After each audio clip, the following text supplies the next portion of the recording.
back to Cracks in Postmodernity with our special guest, Urban Hannon, making his second appearance. Welcome back. Great to be back. Thank you for having me. So last time we talked about his article against heterosexuality. This time we're going to be talking about several movies that I've been dying to talk about with someone for a while.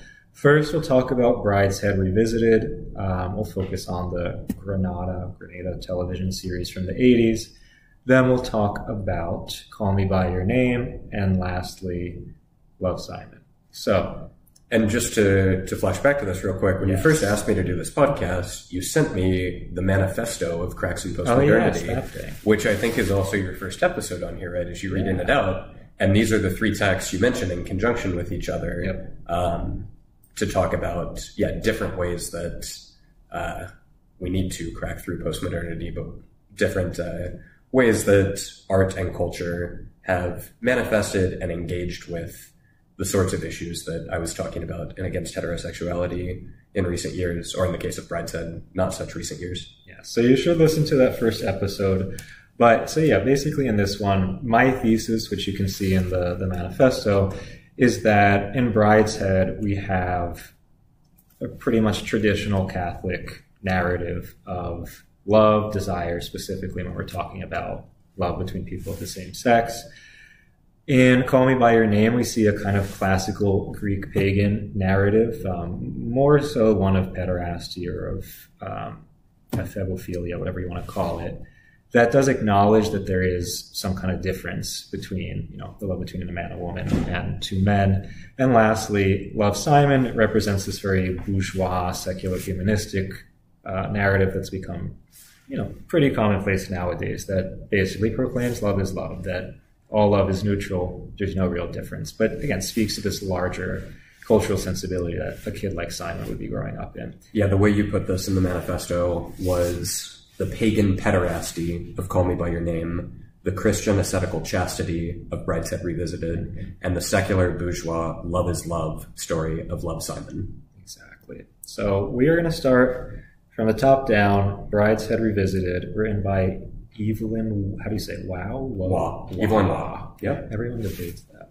But so the novel, everyone should read the novel because it's, a masterpiece. And actually, can I also put in a plug for the audiobook? Do read the novel by all means, but the audiobook of this is my favorite audiobook ever recorded. It's recorded by Jeremy Irons, who also plays Charles in the BBC version of this, the miniseries version of this that we'll talk about. And it's, absolutely fantastic. So, but also Waugh said that he regrets writing the book later in life. He said that. He came to see it, I think, as somewhat indulgent. And came to prefer his sort of honor trilogy, which is also an interesting work that is worth a conversation another time. And then even the novel version, I believe the story is that Waugh edited it in a later edition and kind of toned down some of the things he found more indulgent in an earlier version. And you can see that also in the series, comparing it with the version of the novel you'll find if you buy it today. Yeah.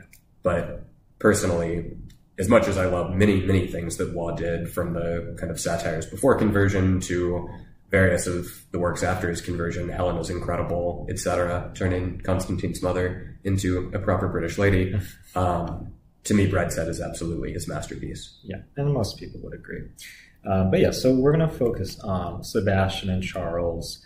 So how do we sum this up for people who haven't read it? Sebastian is coming from, a noble family? What is it considered? Or the Marchbanks? Yeah, definitely a noble family. To be honest, I don't want to tell people, don't listen to this until you've done the reading necessarily, but this is such an amazing and important novel that I don't really want you to spoil it by listening to I'll speak to my half of this podcast, a stupid podcast, before encountering this work in itself. So if I can encourage you to read the book and then listen to this episode. You should watch the miniseries too. The miniseries is incredible. Like the Pride and Prejudice miniseries, also BBC. This is just an incredibly successful version of translating literature to the screen, with very little remainder, I think, actually, partially because there's so much narration done by Jeremy Irons, just reading parts of the novel in the background, that you don't have the same issue you have in film versions of different works of literature, where everything that was internal has to become external because it's all just showing you, and then the dialogue between characters, etc. The Brideshead miniseries really gives you a lot of Charles's own internal thoughts all along the way through a narrative voice as well. On that note, Call Me by Your Name, the movie, would have been much better if they did some of that, because you lose so much of Elio's character. I disagree with that really strongly, actually, but let's put a pin in that before we get there, because that's a case where I actually like the movie much more than the novel, but we'll get there. We'll get there. So, no, but Sebastian's from this family, British Catholic family, which is, a kind of loaded position to be in England at that time. But is very conflicted because his mother, Lady Marshmain, is very manipulative, very controlling. The father has left the family, is with his mistress, and Sebastian becomes this party boy, very debaucherous at Oxford, who's not really caring much about his studies, getting drunk, hanging out with this loose group of people, but is always in conflict, in terms of his faith. Like, he would be what I would call the archetypal bad Catholic, who acknowledges, there are certain truths, but doesn't find himself to be in a position to follow them. Yeah, whereas Charles, who is our kind of perspective character for the novel, he is actually first person from Charles's perspective. He is not Catholic, indeed is not religious in any way. He is the more kind of typical Brit at the time, who is a first-year student at Oxford when we meet him, who comes from a family his mother has actually passed. His dad is a little bit crazy, but at any rate is a sort of properly Protestant, but basically non-practicing, we would say today, family where none of this factors in very much to their life. They're polite Christians in some sense, but Charles identifies as an atheist at this stage in the novel in the sort of fashionable way that one would going into college. And I think that's a good sort of entree to Charles, is he's just sort of fashionable. He is typical. He is coming to these things, to this friendship with Sebastian, to what end up becoming very large questions for him, in a way that is just sort of superficial and very taken with the externals of the life that he comes to find through this world of Sebastian flight. And so these two men meet in a fantastic scene with Sebastian vomiting through Charles's first floor windows at his Oxford college. And they strike up a great friendship that is interesting. So, okay, I reread this book this year for the first time in a decade. Wow.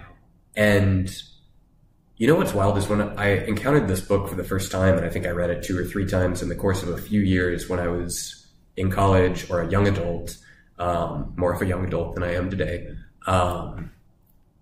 I, first of all, thought that the most important part of the book was part 1, Et in Arcadia Ego.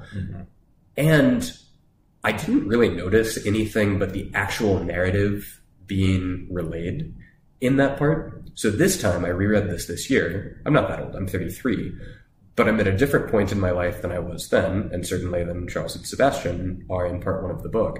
2 things struck me. 1, part 1 is not the most important part of this book by a long shot. It's also now not the most interesting part of this book to me at all.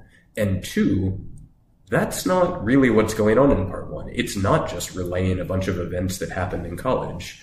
The most important voice in part 1 is the voice of the older Charles looking back and telling this story, coming from a very different place than the character Charles at age 18 or whatever, who's living through this.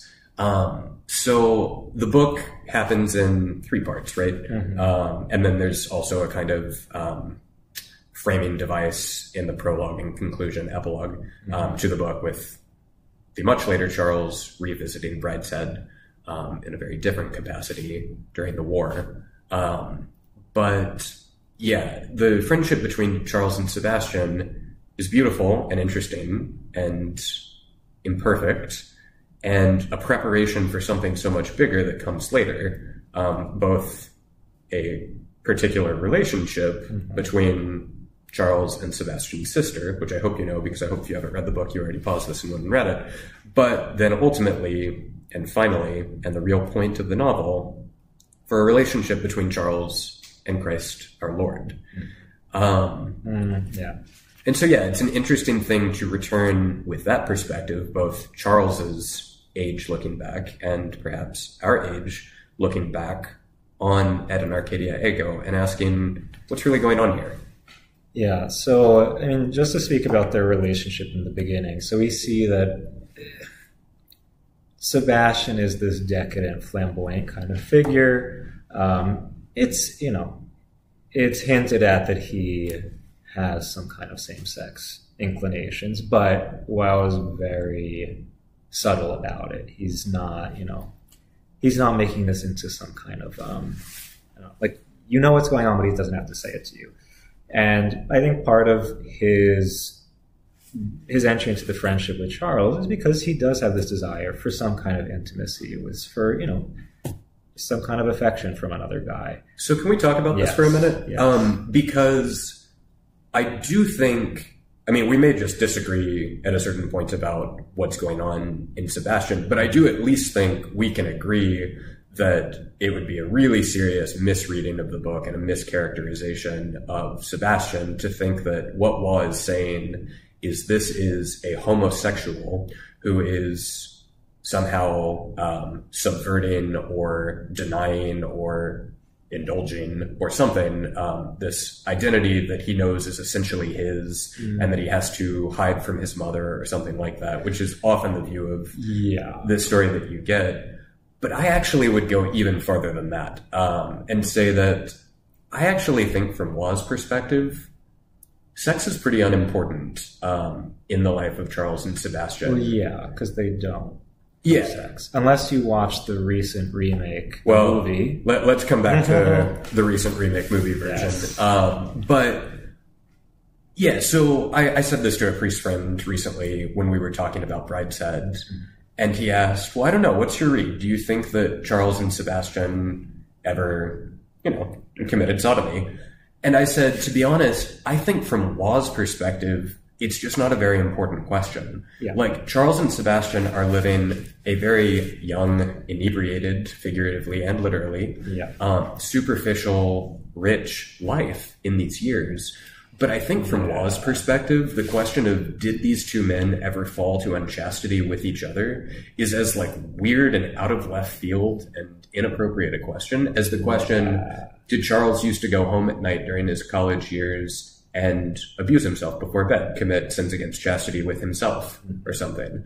And I think from Waugh's perspective, if you posed either of these questions to him about Charles by himself or Charles and Sebastian together, Waugh's perspective would be, what's wrong with you? Like, that's, I mean, maybe yes, maybe no, but in either case, like, not important to the story, and given the superficiality of these men at these points, like, not existentially significant and not something they would have understood is existentially significant in any case anyway. So, I mean, I tend to think the answer is no, I don't think that's what's going on here, but the bigger point is, I just tend to think this isn't a very important question, and it's a question that we, because of a lot of our own issues, bring to the text rather than an issue that the text brings to us. I'm going to agree on a like meta level that it's true that like this is really unimportant to the whole, you know, plot. I will say, I mean, did Sebastian probably have some kind of desires for Charles in that way? Quite possibly. Is it important? No. But I do think this does speak to this larger pagan versus Catholic discourse that was playing into, which is very much different from what we're going to see in Love, Simon, because ultimately the focus is not, oh, are they secretly gay? But it's they're living a life of debauchery. They're living a very self-indulgent life where they're getting drunk, they're partying, they're not taking their studies seriously. And it makes me think of Paul in the letter to, who is it? The Romans?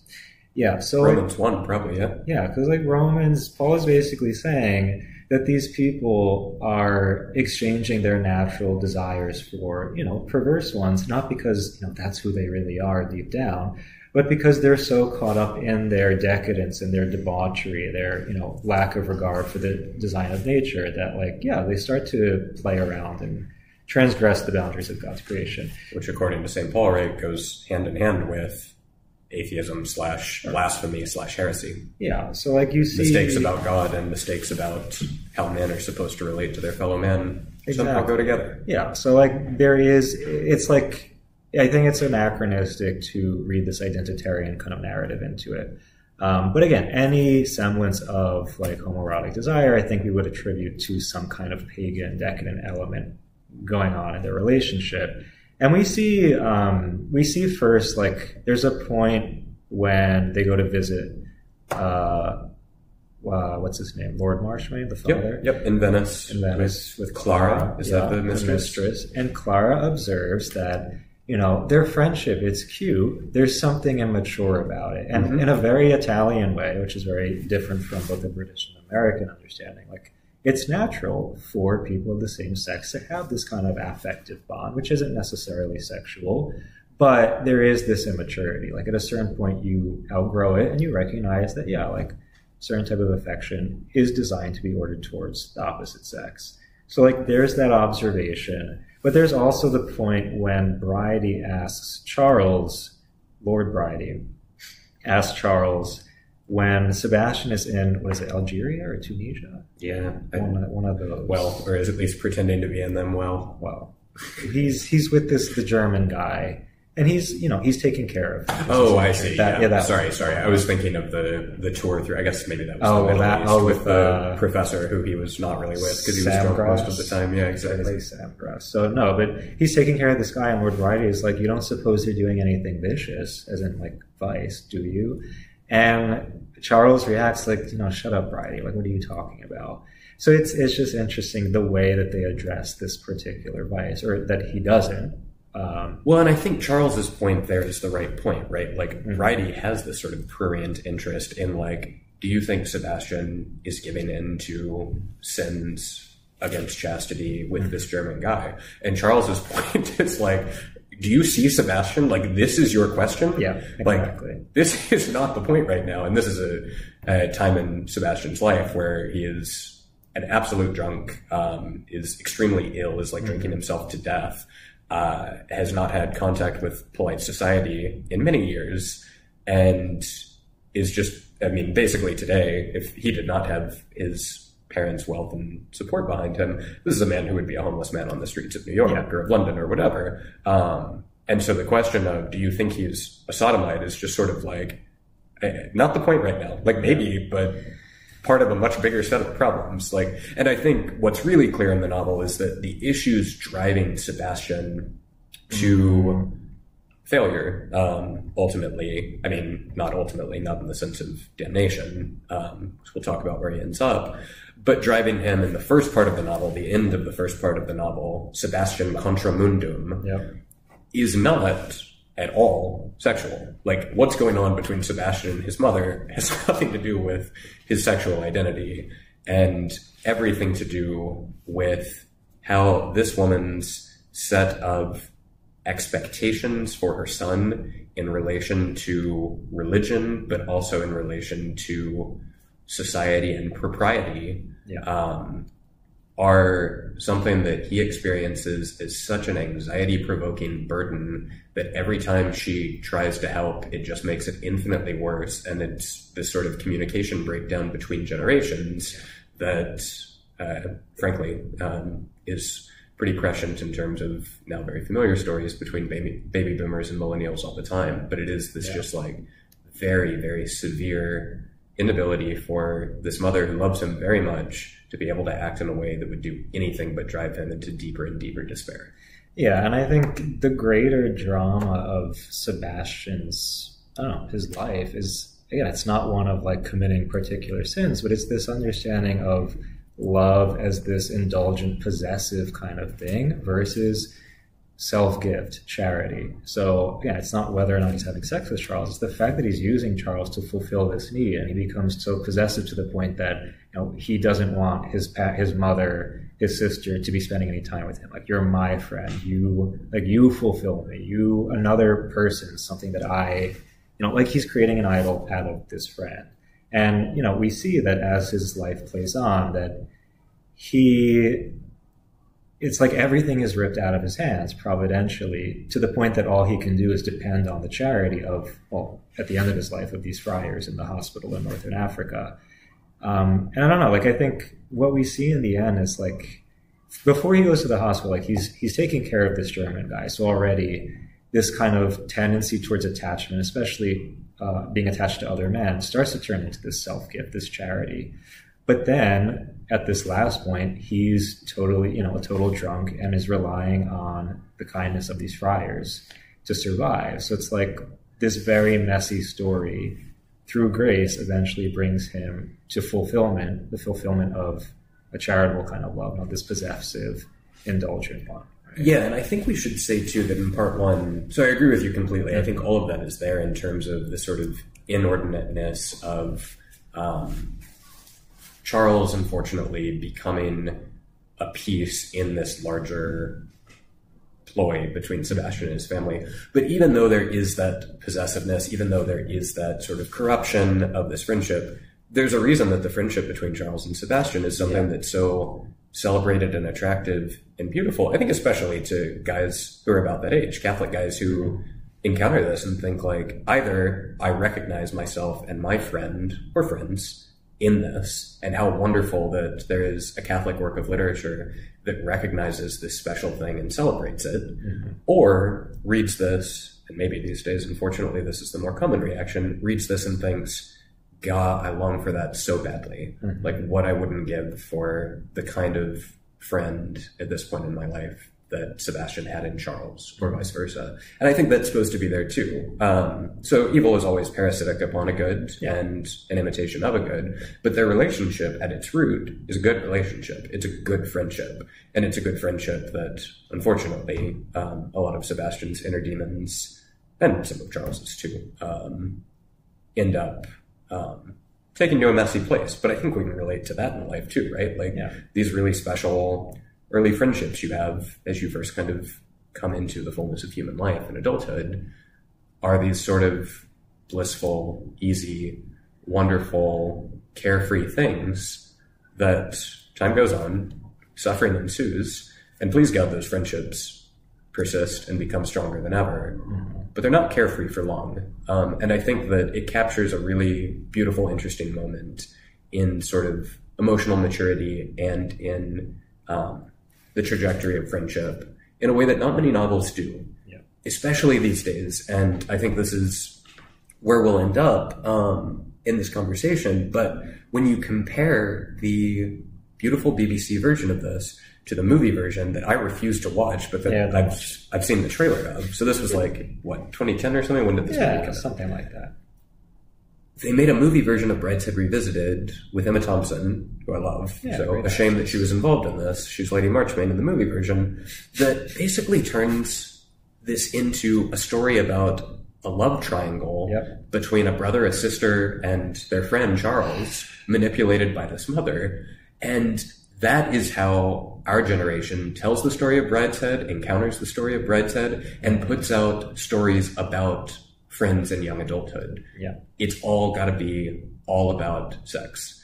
And what's great about Brideshead, the actual Brideshead, is that it says, no, this is a really special thing that people maybe ought to, but often do encounter at this stage of life. And guess what? It's not about that. That's not to say it's perfect and pure. It's not perfect and pure. It's immature. But Brideshead tells a kind of story that I think would be really hard to tell today. And the versions of this we get today instead, I think, end up making me very sad. Because basically, I wrote about this a lot in the essay that we talked about in our first episode here, but one of the worst things about sexual orientation becoming this dominant lens through which we see all of human affectivity is that it makes friendship, maybe especially between men, really impossible. Deep friendship, costly friendship, friendship where you really belong to the other person. Because the risk today is that, well, that's gay. Well, if you're too close with him, that means there's something else going on. And the Catholic response to that is, friendship is a better thing than sexual relationships, certainly than immoral sexual relationships like you'd have with two members of the same sex, or many cases of relationships of people of the opposite sex. But even between the best of romantic relationships, namely familial relationships between a husband and wife in marriage, still celibate friendship is the higher thing.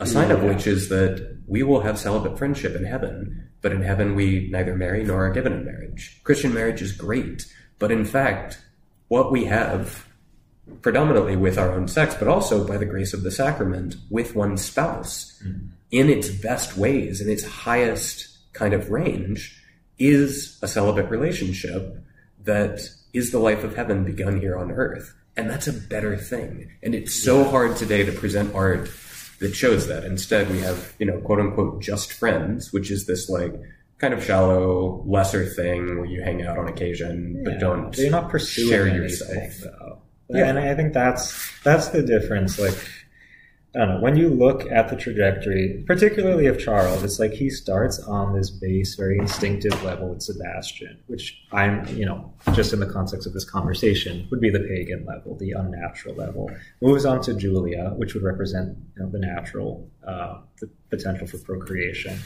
etc. But because of the circumstances of Julia's marriage, is kind of propelled forward to the supernatural, which is ultimately the trajectory of all natural relationships. And this kind of goes back to what I was saying about Rafalovich in the previous episode, that like this tension between the unnatural, the self-indulgent, the decadent, and the supernatural, ultimately, living relationships for the glory of God, gives meaning to the natural option, to the point that it's no longer just this respectable bourgeois kind of ideal, but it's a sign, it's a stepping stone that leads us to this greater ambit of love, which is never ending, which is much more fulfilling than just either sexual or romantic fulfillment. And for Sebastian, like, he has to go through this purgation to reach that kind of ambit of love. He has to go through, all this suffering. But ultimately, he's much more fulfilled by the end. And we'll see, like, it's not like these love is love stories like Love, Simon, that says, our fulfillment comes from finding the person who's going to fulfill our emptiness. As we said, the Obergefell document reads that marriage is to basically fulfill your needs. Obviously, when you cry out lonely and abandoned in the night, that there be someone to answer. Yeah, that's not going to happen. And most of us, we know that. But again, it's like even while I was presenting this greater dynamic, this greater possibility of fulfillment that transcends any natural human idea. And indeed finds its ultimate conclusion in what I guess Waugh comes to think is kind of indulgent and overly obvious, maybe the way Tolkien thought Lewis was. But that for me, I guess I'm a, narrow, shallow, superficial person who needs the obvious. I think that closing scene and the Eucharistic element of that closing scene is one of the most beautiful things ever written. And the fact that all of this ends in the sacrament of friendship, which is Christ giving himself to us in his body, is just incredible. That all of this, all along the way, was a longing after, this is my body, this is Christ bodily present to us as our friend. Yeah, and the other thing I'd mention is the fact that his name is Sebastian, also very symbolic, because, although a lot of people like to say Sebastian is this undercover gay icon, in reality, Sebastian is the Christian rendering of this kind of homoerotic motif in pagan art, which, the pagan version would be that of Adonis, like this beautiful male youth who, everyone loves because, again, this elusive sense of aesthetic, youthful beauty, which ultimately dies, as happens in the story of Adonis. But with Sebastian, the young male youth who, rather than exalting his own youthfulness or his aesthetic beauty, is willing to die for this greater love, is willing to be penetrated by the arrows of martyrdom. So you see that, again, Sebastian may veer towards this kind of indulgent, kind of youthful ideal, but at the end of the day, he lives up to his namesake. He suffers in the name of this greater love and is redeemed by it. And it's, I don't know, like when we think of the recent remake, you just see how unimaginative our cultural ethos is now, that like the highest form of fulfillment is basically sexual, is earthly.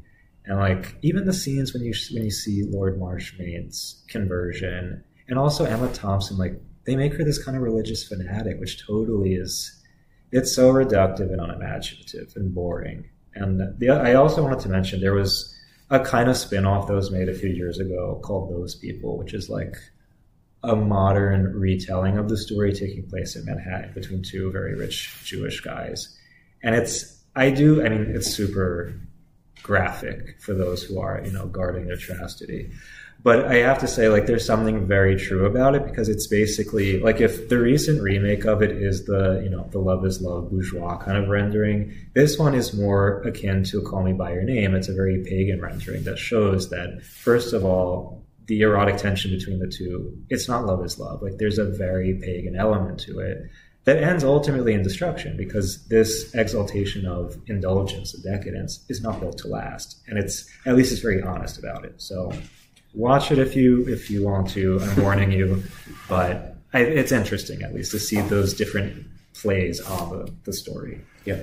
I've never thought about this before, but when you were talking about Sebastian's name, and I think I have a more critical relationship than you might to some of the interpretations of Saint Sebastian art across time. But one thing that occurred to me is that Sebastian's teddy bear in the story is named Aloysius. And I've never thought about this before, but Saint Aloysius Gonzaga is another really interesting figure whose hagiography is worth, and of course I say hagiography not in any pejorative sense, is worth bringing into this story, because of course, Saint Aloysius is this famously chaste youth. Interesting. And there's something about, I have no idea if that's intentional on Law's part, but it wouldn't surprise me that this thing that Sebastian is attached to, but in a way that is itself sort of idealistic, in an unreal, fanciful, childlike but really childish way, and never gets fully integrated. So anyway, interesting things. That's a very interesting thought. Yeah, and also, I'm going to post this picture. I went to the Brideshead Castle and I actually held the bear Aloysius from the movie. It was a very cool experience. But then, so Luca Guadagnino, we're about to talk about, was supposed to direct a version of Brideshead, right? Yeah, which is really weird, right? They just remade this movie already in a typically modern way a decade and change ago.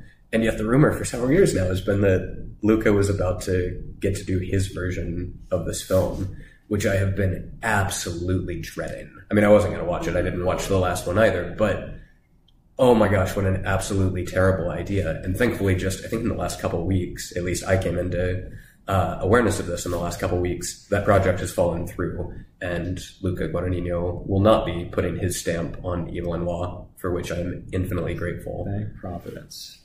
But speaking of Luca, Call Me by Your Name, written by Andre Aciman, who was on this podcast not too long ago, I find fascinating because it's the epitome of this classical, particularly Greek pagan understanding of same-sex desire. And I think despite the fact that a lot of people, when the movie came out, presented it as this, oh, love is love, this beautiful coming out story, the reality is that's very far from the truth. Both Andre Aciman understands that, and also Luca Guadagnino. There's this very pederastic dynamic between Oliver and Elio, which is hinted at throughout the movie. I don't think there's any point where it's made to be this totally neutral love story. What is your take on the dynamic between the two characters? So I'll first say, Call Me by Your Name is an example of a movie. I just used this distinction on another podcast actually, but is an example of a movie that I would praise without recommending. By which I mean, I am not telling you, listener of this podcast, that this is a movie you definitely need to see. In fact, depending on who you are, this may be a movie you really, really, really do not want to see.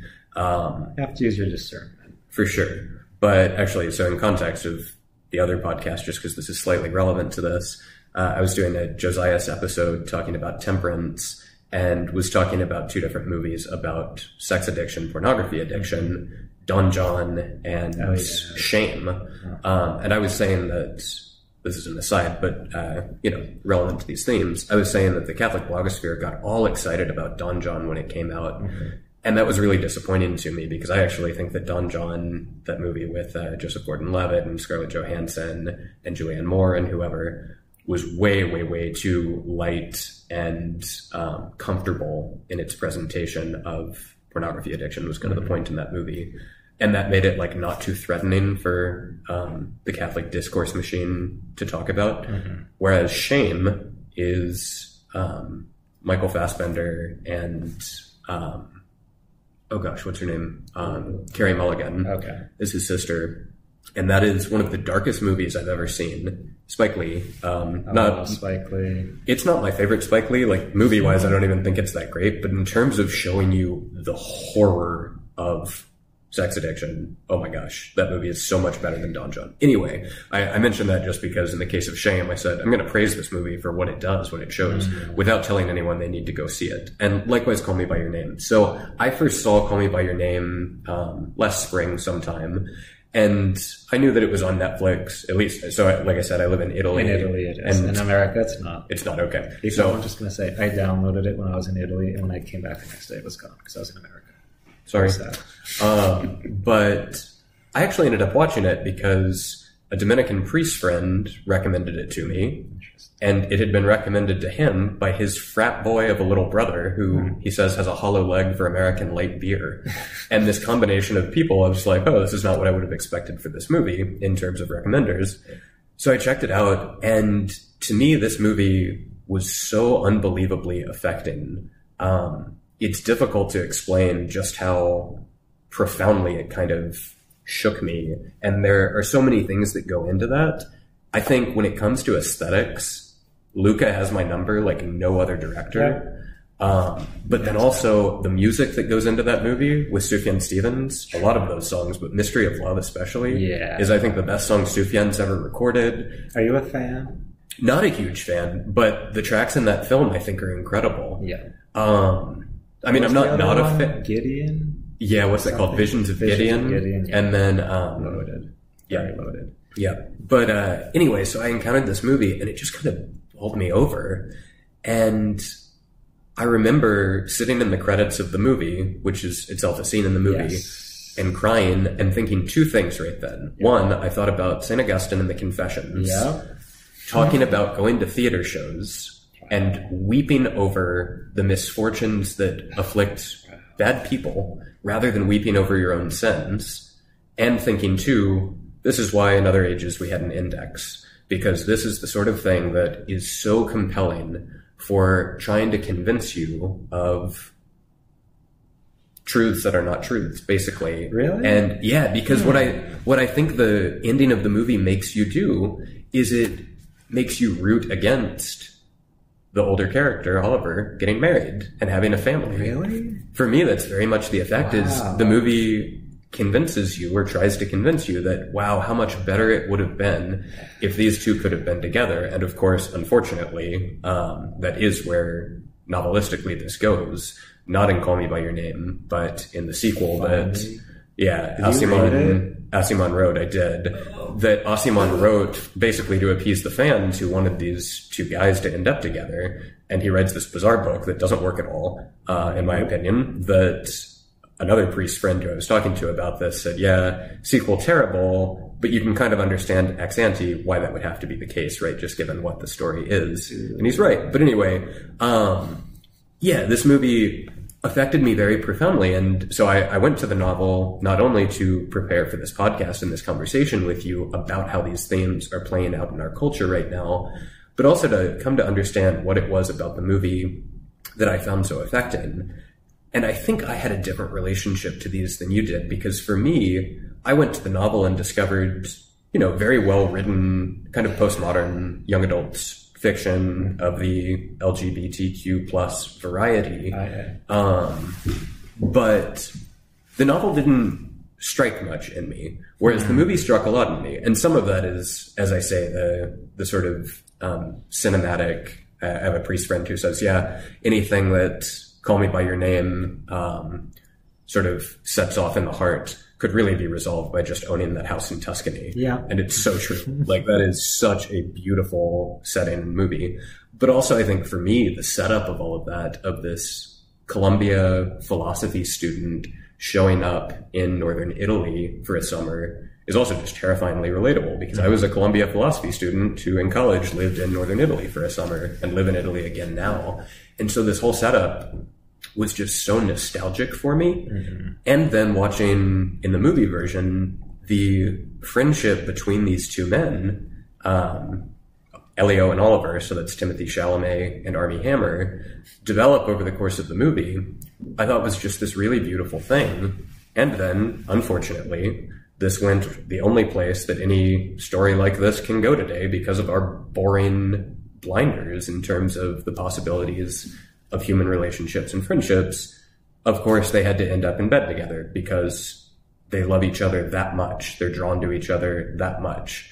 And that was the point at which I just came to kind of mourn what this story might have been and couldn't be in our particular age. And obviously hearing Asimon talk about this on your podcast, for him, and this comes through more in the novel, this is really much more of a story, not a simple like bougie discovering your gay love is love thing, but it is much more a story of Elio grappling with this, like we said in the last episode, Foucault calls the contemporary idea of homosexuality a hermaphrodism of the soul.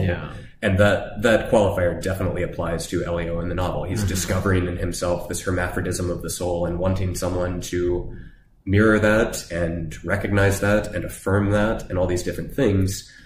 But in the movie, I don't really think that comes across. There's no introspection in terms of coming to understand who you are or something. Elio, the younger character here, is with women over the course of the movie, and indeed is affirmed by his family in that, and then is with Oliver and comes to love Oliver very much.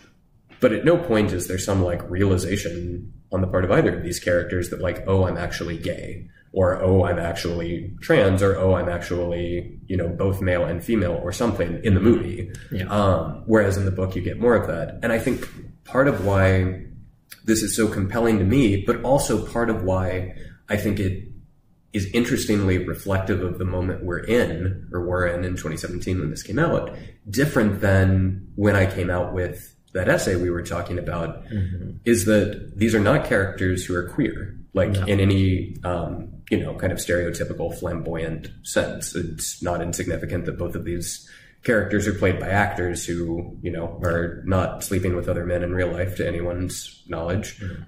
May have some other issues going on there, but not that particular one. But yeah, so to me, it was just this really beautiful story that ought to have culminated in these men finding a lifelong friendship in one another.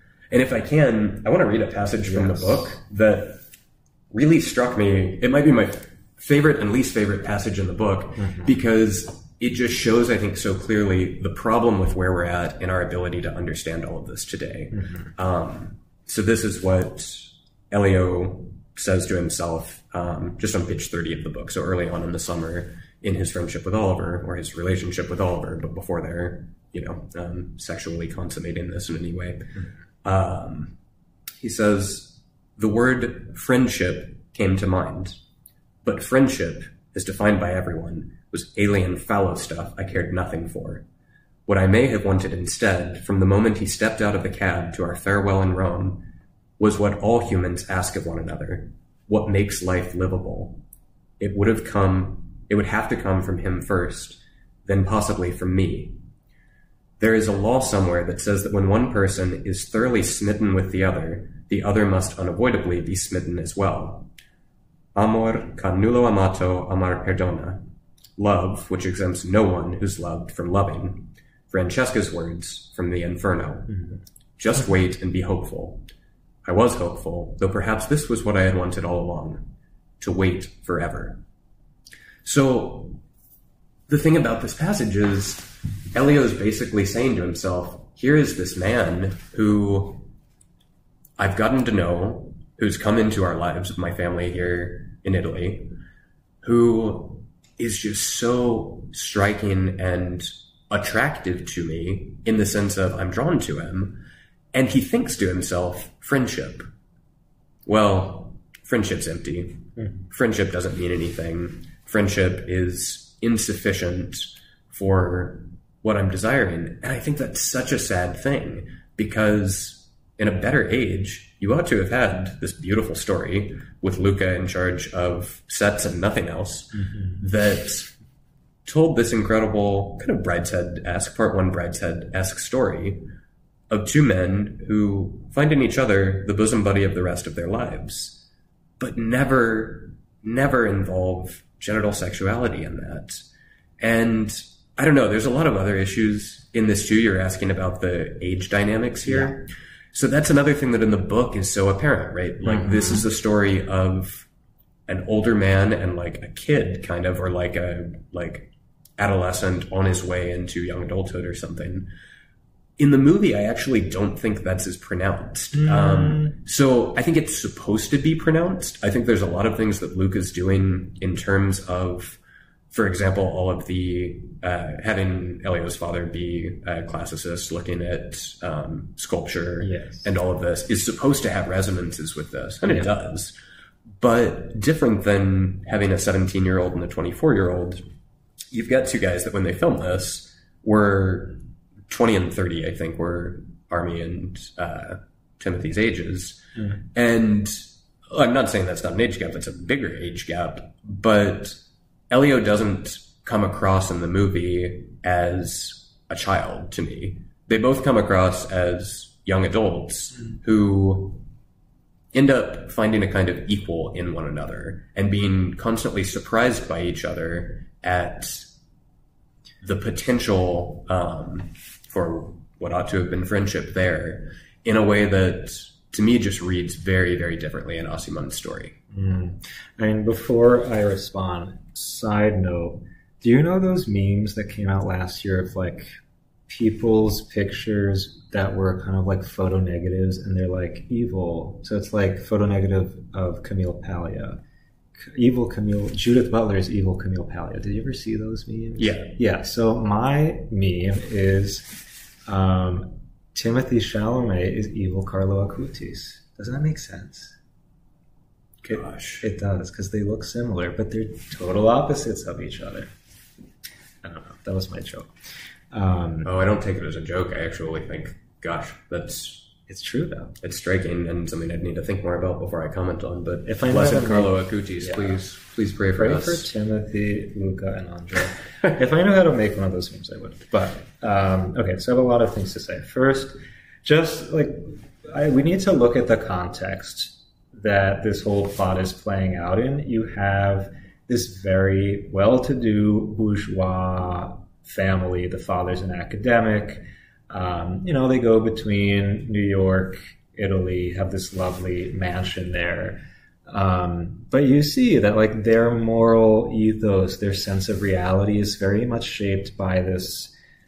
When I say bourgeois, I mean, I'm going to use that word differently when we're talking about Love, Simon. In this case, it's this bourgeois, pagan, decadent kind of morality. It's this anything goes, we're not tied down to anything. It's this kind of rootlessness, which again, will play out differently for Simon. But, it makes total sense for their son to be experimenting with these kind of decadent, deviant lifestyles, behaviors, and that they have no qualms with it. They're like, go ahead, go to Bergamo and Rome with him.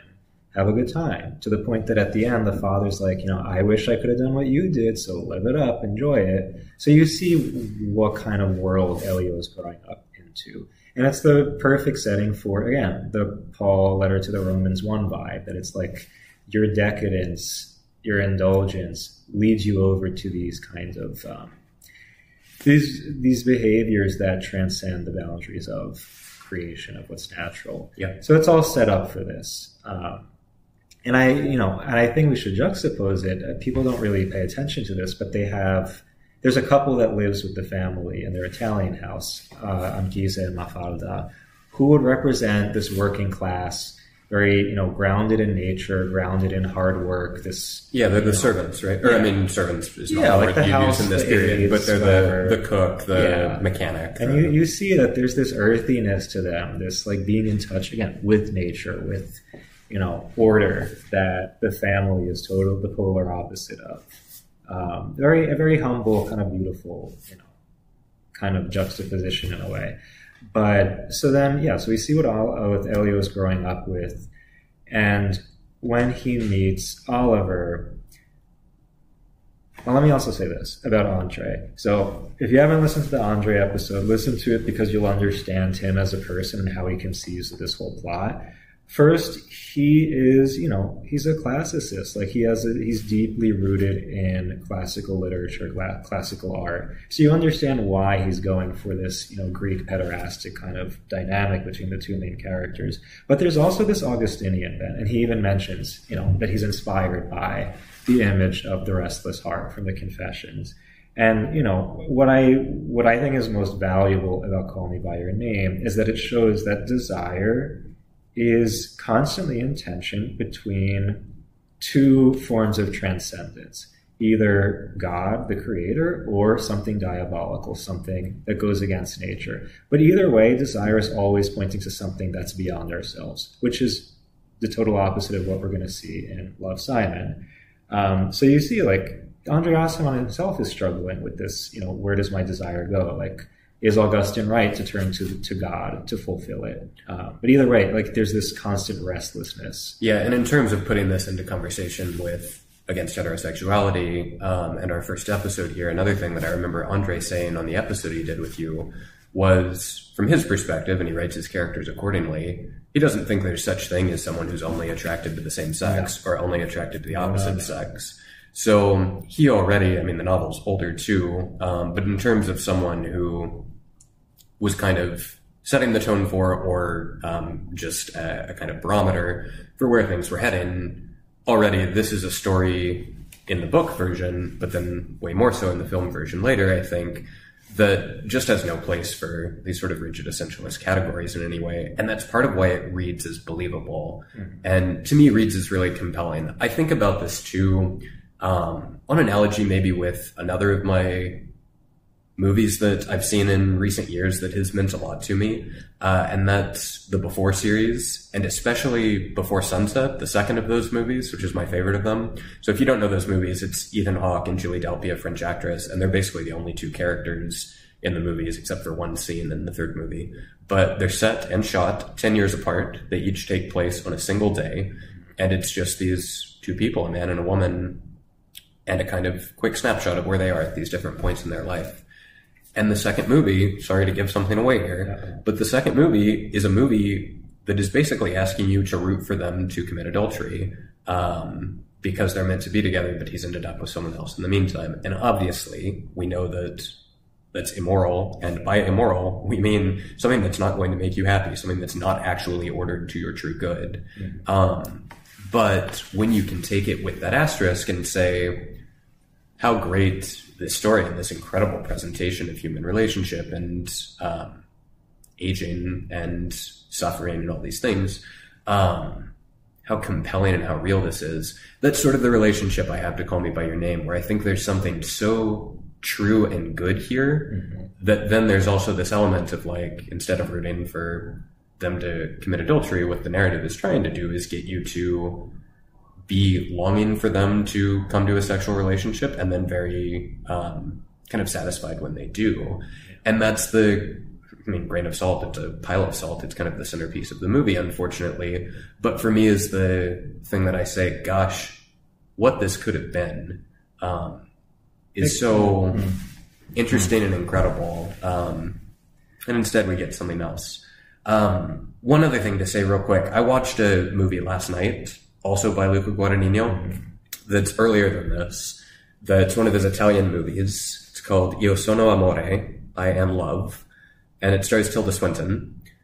And it's interesting because I feel like Luca lucked into his source material here with Call Me by Your Name so much, because I Am Love is another case of a movie that is like trying to get you to root for someone to do the quote unquote wrong thing romantically, sexually, etc., But in that case, you're rooting for this wife and mother to run off with her son's best friend and business partner, which she does, and kills her son along the way, and then abandons the rest of the family at his burial while his widow, or almost widow, is revealing that she's pregnant with the dead son's child. And the mother like sprints out the door toward the young lover who you're supposed to be so happy that she's following her heart and being true to herself and whatever. This is it's not really disturbing because it's not like effective enough to be disturbing because it's just so stupid. Like, you can't root for this person to do this. But it's another case of Luca just wanting so badly to be transgressive, wanting so badly to be deviant, and get you to delight in deviancy in this really beautiful way. And again, the visuals of Io Sono Amore are incredible. And Tilda Swinton's performance is incredible. But unfortunately, this is a filmmaker who is trying so hard to subvert that, I don't know, I think it's a case for me of just missed opportunity. Yeah, I have a different reading of the end. Before I get there, I did want to say something about the pederastic dynamic, which, sure, I think it is more apparent in the book, but I think Luca does show what Andre's trying to say, that love is not love. And that's what the Greeks understood from all the way back then. That, like, the dynamic between, a grown man, whether it's a philosopher, a mentor, and the young man, which, again, let's distinguish from straight up pedophilia. These are post-pubescent guys who are like 16, 17. Not that it's okay. But no, like, there's this sense that there's a power dynamic. There's this dynamic of domination and submission that, you can see that in perversions of heterosexual relationships, but ontologically speaking, that's not what heterosexual sex is. Whereas homosexuality, as much as you may dress it up as love is love, and, you can create gay marriage, at the end of the day, the dynamic between two people of the same sex, ultimately, especially with men, is this power dynamic. There's a lack of reciprocity. And, this is what I see happening, even in the movie, between Elio and Oliver, because there are three main scenes where you see a close-up of Oliver's face, and he's contemplating, should I do this? I know what I'm about to do. I know that it's corrupt, that I'm taking advantage of someone who's young and vulnerable. And he's 17, but he's still a kid. At least I perceive it that way. And he knows what he's about to do. So I agree that that's Luca's intention. Yeah. And indeed, if you follow any of the sort of discourse cycle around this film, actually a lot of the, quote, gay community, gay rights movement, etc., came out against this movie and said this reflects a lot of the abusive, manipulative, bad parts of this culture that we're hoping the normalization of same-sex relationships can overcome, because this reminds me of relationships I went through with an older man when I was younger like this, and we shouldn't celebrate this. So certainly what I don't mean to say is that Luca is deleting that part. I think he's trying to lean into it. Yeah. But I do think that the casting of these two men at these two moments makes it very different than the way it reads to me in the book, because the intention reads to me as unequal, but the reality of these two people actually comes across, despite the intention of the author/director, as much more, again, I mean, it's the basis of friendship, right, is the sharing of something, and they seem much more capable of sharing and recognizing an equal in the other in the film to me, not because that's what they're going for, but just because of who these two actors are and how that comes across. Yeah, and the fact that first the actors are, will probably consider themselves straight, but also just their affect is not very stereotypical effeminate, I think, again, it plays into both this Greek kind of classical pederastic understanding of homosexuality being something, inherently masculine in a way, or an attraction to masculinity, but also that, like, the Paul Romans thing, that it's, these are regular guys who are giving themselves over to these kind of decadent, indulgent behaviors. And, like, you see in the fact that, what was I going to say?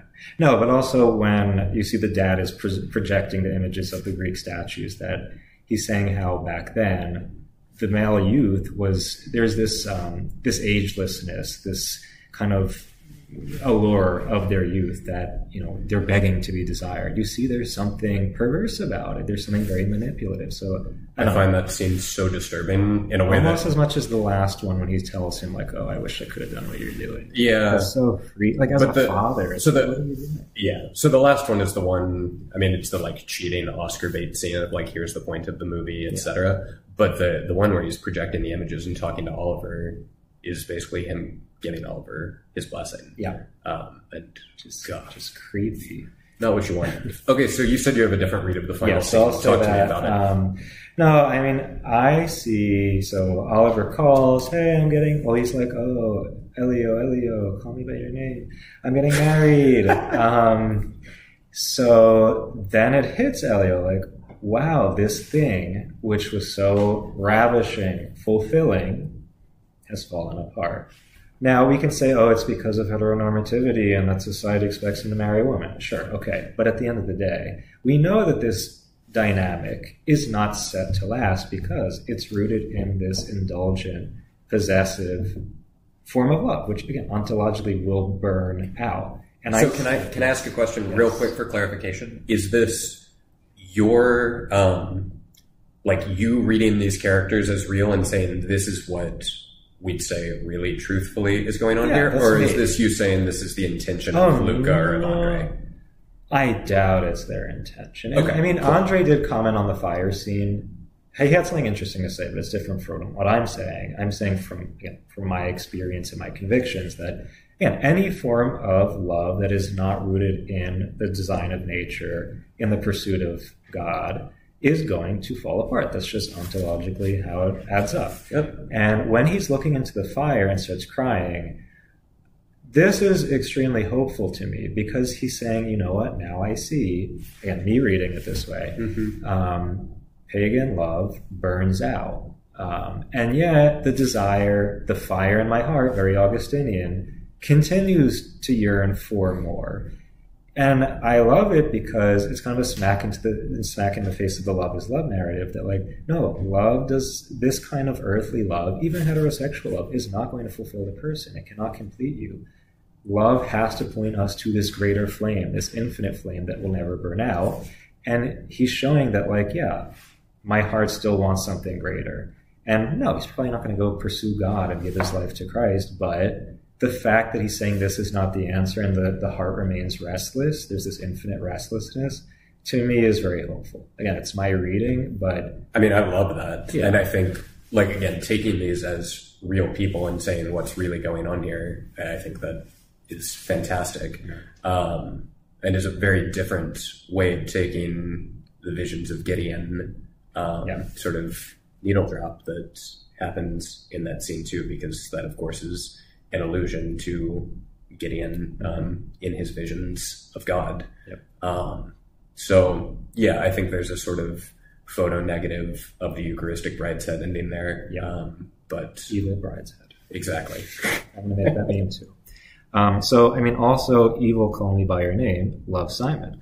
So, love Simon, I think, is the contemporary rendering of this whole kind of narrative we've been talking about. And also, I think it's the natural trajectory of this bourgeois worldview, which starts out as this pagan, decadent thing, which points to something transcendent, which, again, would be something more diabolical and sacred, but then becomes this very secular, cozy, you know, expressivist understanding of desire and relationships. And you see, like, when you look at the parents, like, not as rich, not as well-to-do. It's like middle-class suburban version of Elio and his family. Not as well-educated either. The mom's like a boring psychologist. I forget what the dad does. She's played by Jennifer Garner too, who was like one of my first crushes in Alias. That's cute. It's not what you want. So, no, but like Simon is this, again, this like bourgeois, suburban kind of middle-class kid who's, you know, he just lives a normal, and he says it in the opening sequence, like, I just live a normal life. I pick up my friends, we get iced coffee before going to school, the teachers are weird, and oh yeah, I'm gay. Kind of, you see from the start, like, this is going to be a very dull story. I hated this movie so much. I hated this movie. I think it was well made for what it is. It's not as bad as Love, Victor, which you should not watch. I won't. No one should watch it. Like, it's the TV show follow-up. Yeah, I mean, it's not only that it's like perverse, but it's like the writing and casting is so lazy that I'm like, who put money up for this? Like, could you hire somebody who's qualified? Okay, so in the case of Love, Simon, again, I don't know if this is true for stateside streaming services, but to watch this movie, I had to sign up for Disney Plus. Ew. That's where this movie is available in Italy. Call me by your name. Indeed. So Love, Simon is basically how these ideas about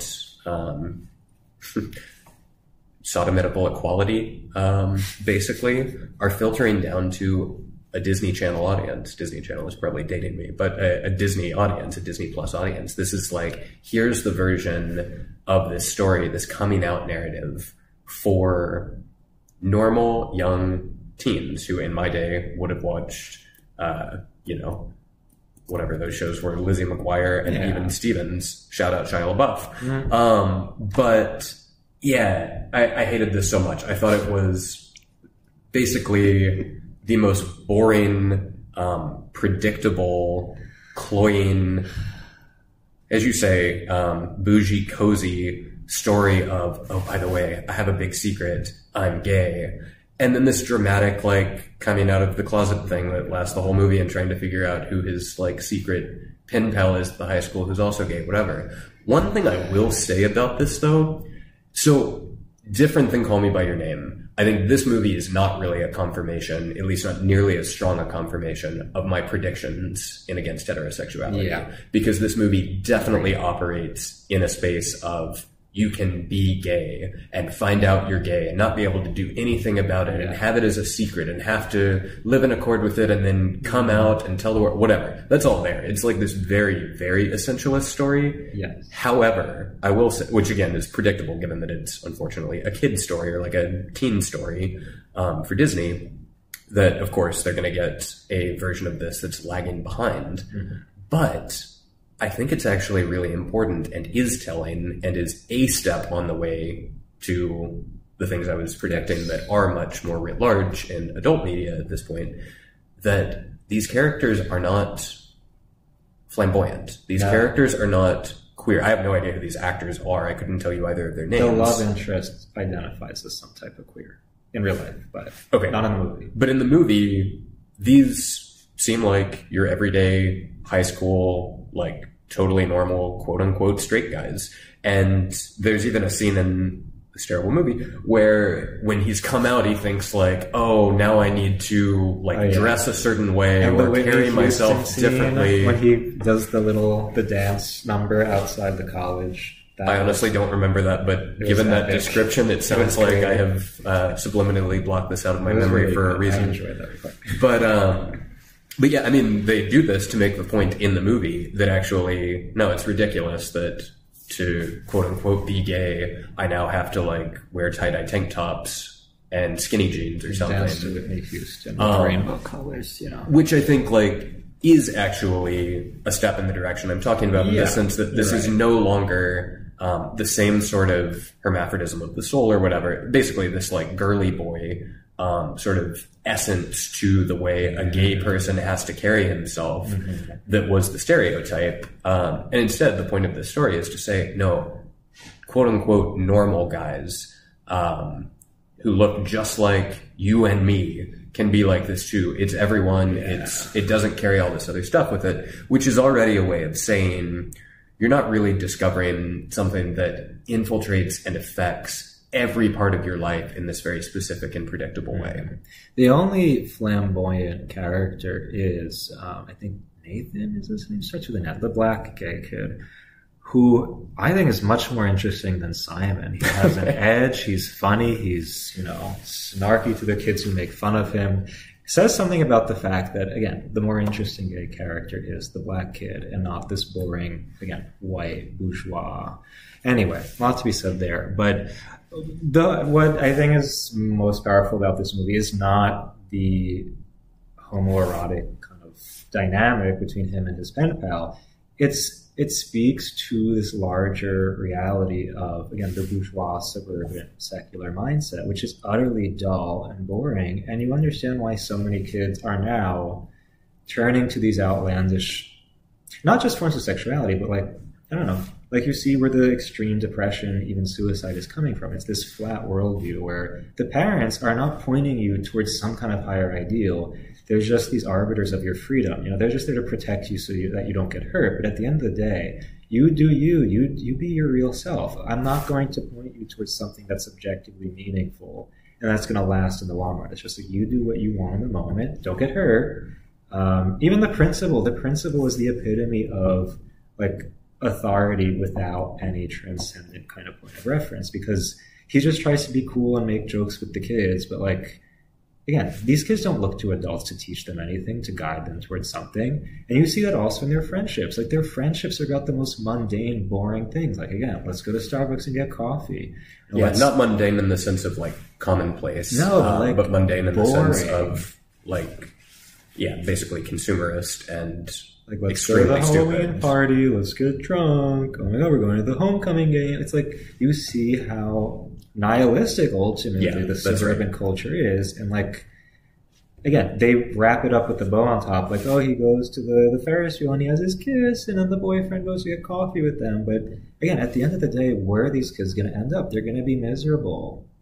Yeah, it doesn't even succeed in presenting the being true to yourself sexuality thing as an escape from that. All of the sexuality stuff is consumed into that. It's just another bourgeois lifestyle option kind of thing. That it's just part of the same. It's just you being more authentically shallow and stupid. Yeah, and it's this expressivist narrative which I think kills everything, because again, being gay, pursuing a relationship with the guy is a matter of expressing your true self, not pursuing some kind of this tension between yourself and some transcendent form of fulfillment, which, you know, we see in Call Me By Your Name. The fact that there's no tension in that expressivist narrative is what kills everything, what makes it so boring and dull. So I've never talked to any high school students about this movie, but my sense, knowing that generation, is that this movie doesn't really read for them. It reads for the generation that made it. It feels to me so much like the sort of Boomer or Gen X sort of presentation of these themes with younger characters to a younger audience, but in a way that's actually not very reflective of the experiences of Zoomers at this point, because it's all just so neat and tidy and contained. And I think if you were going to point to one thing that the sort of TikTok generation is not, it would be neat and tidy and contained. This has to be just so unsatisfying that, I don't know, it again just speaks to me about how much the church has to offer right now to these people who are hurting and suffering and struggling so much in a way that is not ultimately about, oh no, I'm secretly gay and I haven't told my mom yet, and the boyfriend on the Ferris wheel and whatever, but is actually about life being miserable because the world is unsatisfying, and this version of the world is especially unsatisfying because it's not even letting you long for something beyond yourself that could satisfy you, even a corrupt version of that. But all of this is just in service of the petty self. And the church can really step in this moment and say, let us show you so much more. Yeah, it's not, oh no, I'm gay. It's, oh no, my life is boring and has no meaning. Right. And kissing the guy on the Ferris wheel is not really going to do much for you there. So I'll just add, you know, a final note on this with Love, Victor. Again, don't watch it. But, so basically Victor is ambiguously Hispanic. You know, sometimes there are Mexican flags in the house. Sometimes they're eating Colombian food. Sometimes he has a Puerto Rican flag in the room. It's, you know, very Latinx, for lack of a better term. It sounds very offensive, actually. Well, it is. And it's, you know, and he's, you know, they're Latino Catholics, so, you know, they're homophobic, they don't accept him.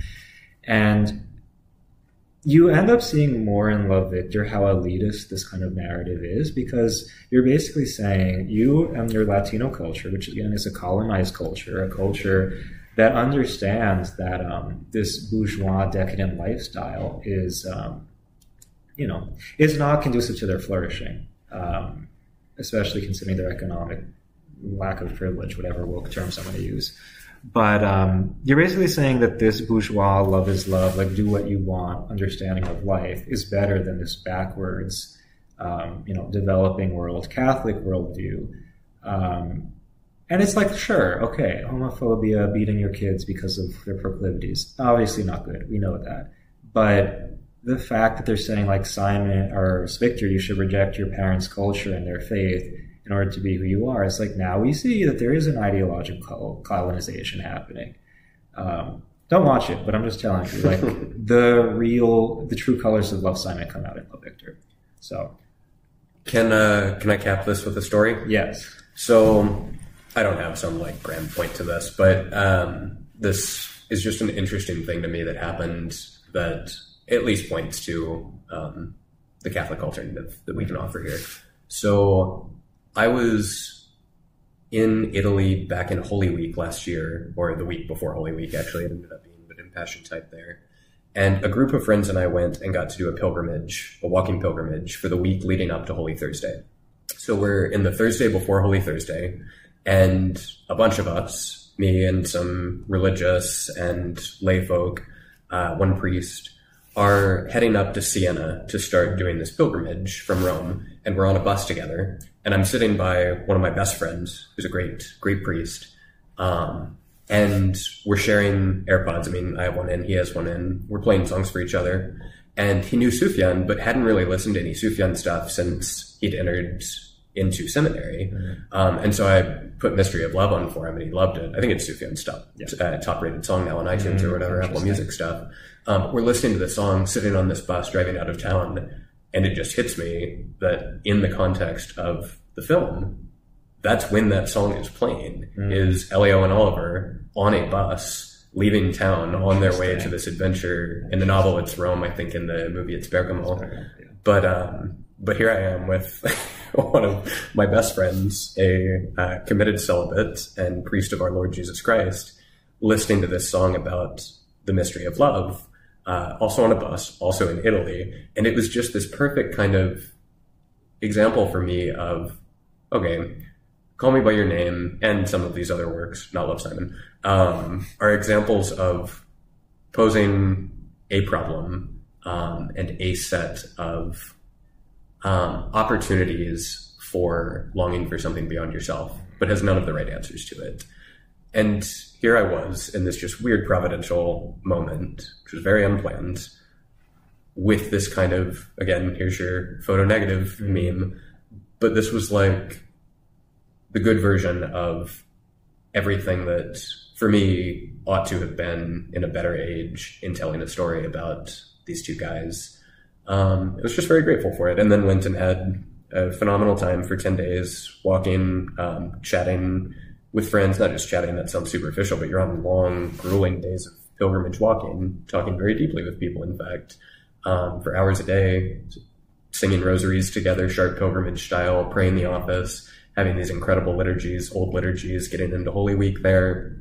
And anyway, it was just a great blessing, but it really showed and reminded me, we have the thing that everyone is longing for today and is grasping at ways to both articulate and address. And the world can't do it and is never going to be able to do it. And as a church, I hope that in the years to come, we figure out how to present what we actually have to offer. And in this case, you see the fire of the restlessness of the heart, the Augustinian image, is not condemned to burn out and leave us miserable, but it's through that type of friendship is pointed towards something that will continue to fuel the flame, that will fulfill it. So, yeah, the point of this podcast, don't watch Love, Simon. Definitely don't watch Love, Victor. Call Me By Your Name, use your discretion, and watch Brideshead, the original miniseries. The miniseries. And read it. And read it too. By all means. So, Irvin, thank you for coming on again. Thanks so much, Stephen. This has been great. You want to plug anything? Oh, okay. I forgot about that. Yeah. I don't know. Unfortunately, with the academic stuff I'm working on right now, I can't say I have anything that I'm working on right now that's going to be for popular consumption. But sure, I'll plug one nerdy academic thing. I just wrote a chapter on the Holy Eucharist for a volume that should be out later this year, early next year, edited by Jula Klima up at Fordham, your alma mater. Yes. And that chapter is on St. Thomas Aquinas' teaching on the Holy Eucharist, and specifically on the Eucharistic conversion, on bread becoming the body of our Lord. And I do actually talk in there about something St. Thomas says, that the reason for the real presence, the reason why Christ's body is here, is because the characteristic act of friendship is for friends to live bodily together. And since the ascension, our Lord has been in heaven and we are here on earth, but he overcomes that divide and enters into the act of friendship with us precisely by the Holy Eucharist. So if you'd like to pick up that volume, hopefully it's not at prohibitive academic publishing prices. Look for that later this year, early next year. Please do. Awesome. Well, thank you again, Urban, for coming on. Thanks very much.